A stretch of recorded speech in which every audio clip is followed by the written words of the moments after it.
all the places of interest where dogs may have indicated some interest.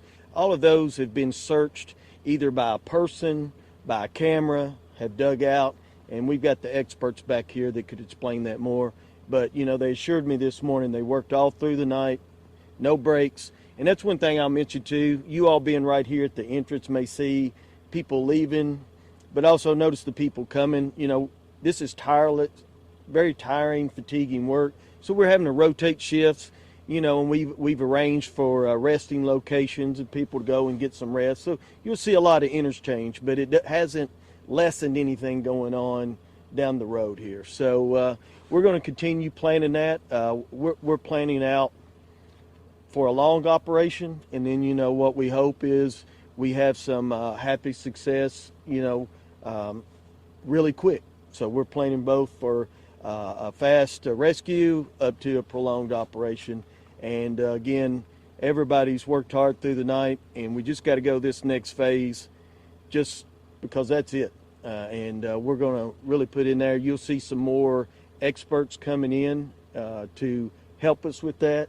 The State Energy Environment Cabinet, Kentucky Department of Public Health just pulled in a few minutes ago. So nothing is being taken for granted as the danger to the rescuers, to the person trapped. We're covering all those bases, handling debris to make sure we know what that debris is and what impacts it may have as we move it. So all of those experts are coming in to cover those bases. And, and we'll just keep at it and keep planning. And, of course, our plans have to be flexible enough with new information and new findings to alter and adjust to that, and we're keeping that open. So I think before we go to questions, Chief Myman or Director Myman, that's previous life chief, we'll let you. Jody Myman, M-E-I-M-A-N. I'm the operations section chief. Responsible for the overall operations in and around the building. So yesterday, you heard from Chief Ward, who came out and spoke about some of the operations that were going on yesterday. So since then, we knew that we were going to have to go into this next phase with a lot of heavy equipment, so we began ordering that yesterday. A lot of it came on site yesterday evening. We're equipment from even outside of the state of Kentucky getting here.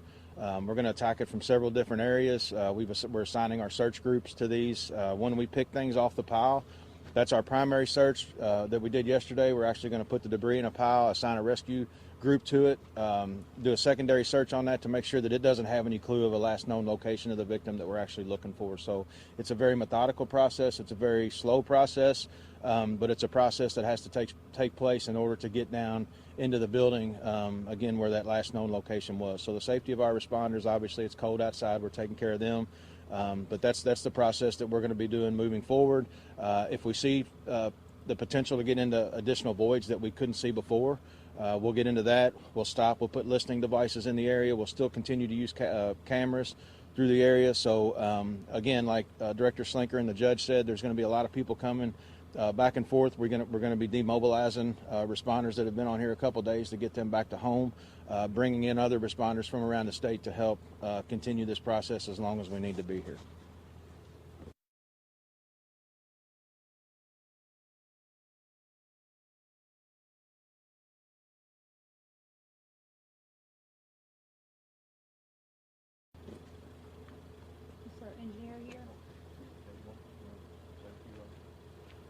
My name is Brian Scott. I'm with Bluegrass Emergency Response, and I'm here to help the responders, all the rescuers, and everyone to help take the building down safely and make sure they stay safe, shore up and tell them what's safe and what they can and cannot do. And really just here to help the whole process from that. And there'll be a few other engineers coming to my place, throughout the weekend. Hey, I want real quick just introduce Director May, the Martin County Emergency Management Director. This state's blessed with some great emergency management directors around the state. It's a great team to be a part of. She's worked tirelessly. I'm so proud of her, and I know the judge and I spoke about that, but we'll let her say a few things real quick. I just want to thank everybody, all the rescuers from across the state that has, gave up their time and made their way here to assist us, and also to the community. Everyone that has stepped in to give food for the workers, food for the families and provided moral support. But I just really want to thank everyone for that. So, questions? Question. I had heard, and you can correct me if I'm wrong, that the gentleman that was deceased, you had heard some, you made contact with him. You had heard, he was communicating with you. This other guy that you're looking for, have you had any communication with him? No, none whatsoever, Judge, unfortunately. I'm sorry, I didn't know you were. Have you gotten to the point of being able to recover the first gentleman the fellow that passed away? No, we have not. We have located that individual. We know that he has deceased, but no, we have not been able to get him out yet.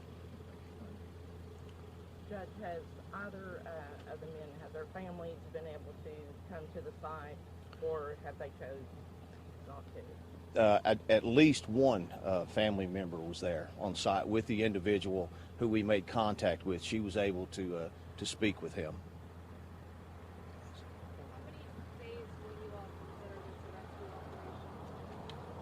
I guess that will depend upon the events there on the scene.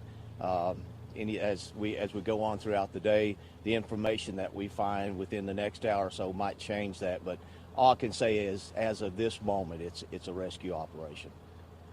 Can you guys talk about the type of heavy machinery you have coming in? Or So, it just depends on the type of debris that we're trying to remove. We've got things that can cut, we've got things that can pull, we've got things that can move heavy debris out of the way. Again, there's a lot of housekeeping that has to take place before we even get that in, before we even move that in there. So, it's several different things that we need. And it may be where they get inside there and try to pull something and they know that they see that they need to cut it. We're going to have a lot of heavy cutting equipment, torches. We've got fire apparatus on site just in case of a fire. So we've got to look at every what-if possibility in case something happens to make sure that we overcome any challenges that we may see. Sir, if I could ask you before you leave the mic, I want to make sure people understand the danger here is that as you move something, this pile shifts, have further collapse, further problem like that. Is that right? And even taking into consideration yesterday, the building moved yesterday several times. So the safety of our responders, while we had people in the building, some of the steel and some of the concrete that's in there was actually moved. So that's why we've got the structural engineers that are on site with us so that they can see how things are working now and how things, when it does move, how it may move in the future. So it is dangerous. It continues to be dangerous, but again, we'll overcome those obstacles. well, could you spell your name again? I didn't catch it, sir. It's MEIMAN. And your first name, Jody? Jody, yes, sir. JODY. Good deal. Thank you. Dr. Lafferty, Yes. how were the rescuers doing psychologically? Because I interviewed a mother yesterday whose son was the third person there, and he looked at it and said, "Oh my God," and he just started crying. She said. So how are you guys doing? These people, of course, are human like the rest of us with human emotions, and so you can't be involved in something like this and not have emotions about it. But having said that, they're the most mentally strong and emotionally strong people, the bravest people that I've ever known. To go underneath a structure like that and risk your own life to try to secure someone else's life is I think is just one of the greatest attributes of the human spirit, and these people exhibit that every moment of the day. Do you have counselors up there for them to talk to? Hey, that's a great question because I was going to step in anyway. So part of Department of Public Health's Deployment Day, Director May and I had a conversation early this morning about recognizing what you're talking about, the trauma that first responders experience as they go through this. And, in that arena as well, everybody wants to do their job really good. And, and we've had a couple long days that we haven't located, this other victim. So that's part of them being here. We're going to start working on, the state has a Kentucky crisis counseling team, KCCRT. And so part of that, I started that conversation last night by phone. They're on site today. And we're going to work with the chiefs and other officials of these departments to see what that need would be and how the best way to connect. Because you're exactly right. It's time to start addressing that now than much later. What you talking about specific agencies? You know, that's something you asked yesterday, and everybody's hesitant because there's so many, and you know when you leave one out, that really makes you feel bad. So we worked this morning in the operation planning meeting, and we had a good list. So we're working on kind of compiling that to make sure we give you all a comprehensive look at who all has came to assist, and so I think you can expect that a little later. What about like a number ballpark is? Rescuers, I think. Probably got 6 or 7 different agencies from across the state that's participating in the rescue operation right now. That's just back there. Right, so we'd say 40 to 50 at a time, rescuers. Yeah, that's what seemed like I saw that number, 40 to 50 estimate of rescuers, and then probably half that, 25 support personnel like myself and directors and different emergency management area managers from Kentucky. Other local emergency management directors and staff have come down to staff the command post and work as planning chiefs, logistics chiefs, and operations chiefs as well. So it's a broad gamut, and it's just hard to rattle off the top of your head. But we're going to work on getting you kind of a better list of that. I'll be getting together just a third press release after this concludes, kind of going over what we've gone over here to help get that out, and I'll make sure to drill in those numbers. We'll get those agencies on there as well. That's our intent for that release. As soon as we're done here, I'll be back in there starting on that. So we'll get you some good numbers. I have a question for you. Can you, for the judge? Yes, yes, sir. Confirm that the workers that were affected, were they working for the contractor? I'm sorry, could you repeat the question? Sorry, can you confirm that the people that were affected, were they working for the contractor?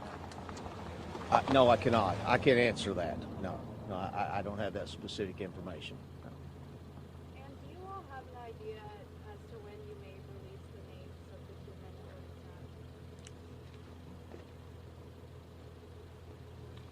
attacked? Okay, so I kind of looked around. I think the real answer to that would fall to our law enforcement partners, the state police and the sheriff, which I just saw backing up there. That's in their, I guess, area of operations as they handle that. The sheriff and the coroners had kept close contact, I know, with the families, and we've got plans to increase that communication with them as well. With the judge and I have just had a conversation about reaching out and talking to them. So that's where we'd be very sensitive for putting out information prior to the families hearing it from officials ahead of time, and with the folks that are, looking into things and investigating things at the scene as well. Yes, the sheriff certainly has been here since almost the moment that this has occurred, and has been in touch with the next of kin, with the wives repeatedly, and continues to do so. So that we're going to be leaving that part up to him. I want to say also before we close to the citizens of our county, I appreciate the outpouring of love. I know that you're all heartbroken, right along with the families. It's just been amazing to see the outpouring of love and spirit from our people, our churches, opening up their church, providing food, offers of shelter. It's amazing to see how a small community can rally around itself and its people during a time of crisis like this. It's an amazing, wonderful thing to see at a terrible time. Anything else? Yeah, sir. One last thing. When I ask this, I don't mean to sound insensitive or anything like that. We all going to be staying here for the duration, or can we at some point can we go up and take pictures of from a distance? I would say for now, while we're still in the mode that we're in, we could come up with some pictures for you all, and then send it with a press release if that's something you all like to do. I will. I think as long as we're, in a rescue operation for a missing individual and a recovery operation for another individual, it's just going to be what it is for now. Right. And when those scenarios change, I think that's a good conversation to have, because we're not trying to keep it away. We're just very sensitive people going through a lot of trauma over this, and we don't want to add to that in any way. I didn't mean that. No, none taken. Great question, but it is on our list of things that we know, just like the list of agencies, we know that's something that would be very helpful to you. And we're hoping, you see we're trying to work and be helpful and partner with you all as well. So I think when the time is right, it is on our radar to make sure we get you all some good access to that. Thank you. Okay, thank you. Thank you. Sister, do you know what there might be planned in terms of further briefing? 2 o'clock, 4. I mean, I know it's hard to Sure. hard to tell. Yeah, the situation is very fluid at this time, so I think that as we start to move into this next phase, we'll start getting some answers that right now we just don't have, and I think that's what's important to focus on. And I will, everyone here should have my contact. If you don't, please get with me. I'll get you that. We'll get you the press release as soon as I can physically get it out. I just didn't know if you had plans Sure. for a scheduled briefing past this. I think we'll know that better this afternoon. And I am working on finding you all an alternative site, maybe something with some warmth, as well as we've got a lot of people coming in and out of here. I think we can find a more appropriate place. So we'll discuss that. Absolutely. Yes, sir. Okay. Sure. Can I meet you on this? Yes.